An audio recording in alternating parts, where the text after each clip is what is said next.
Justin, thank you very much for agreeing to engage with our Business of Trust programme. Well, I'm thrilled to be here with you.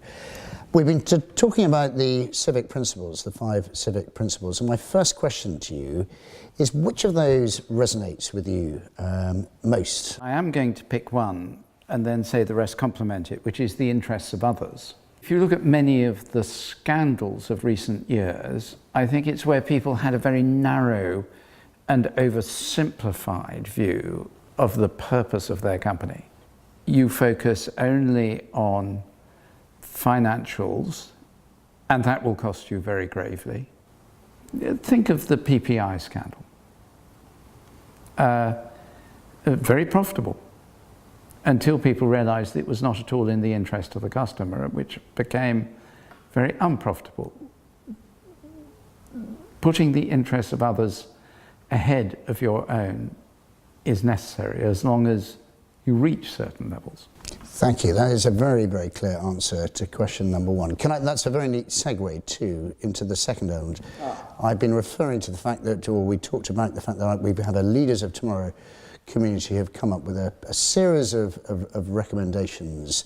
Is there one on that list that particularly resonates with you, and perhaps for what reason again? I think the first half of having a clear purpose beyond profit making that gives primacy to the product or the service you provide.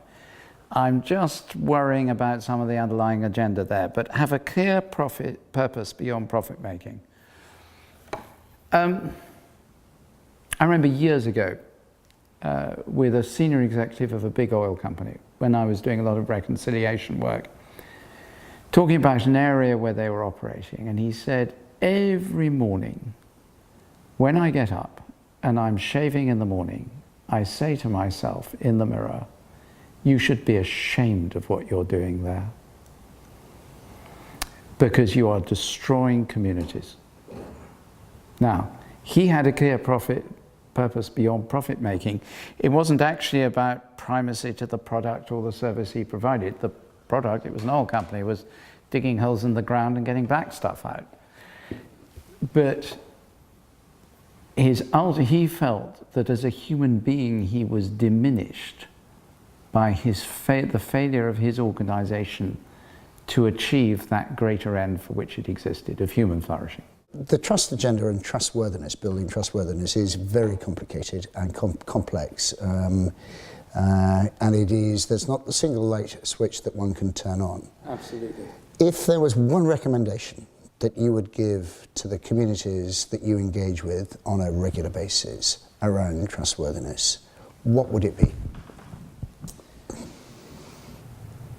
From our own failures in the Church of England, I always reckon that you celebrate success, but you really learn from failure.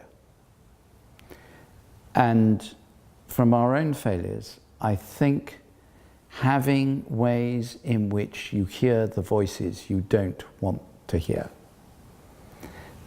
You know, chief executives, archbishops, whatever, people in that kind of position, the people around them tell them what they want to hear. And can I push a little bit harder? I'm going to guess that in terms of that honest feedback, it is 360-degree feedback from all the stakeholders that engage.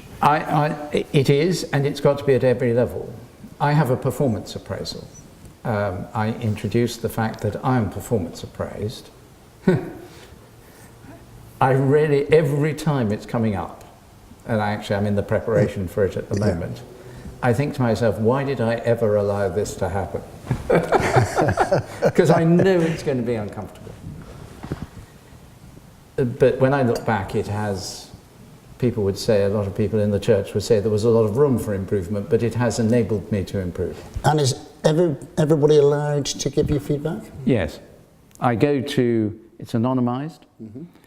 I go to someone who I know will be tough. The first one was chief executive of a major corporation overseas. The second one was retired general. Again, tough as nails. They will not give me an easy time. The current one is going to interview over 40 people.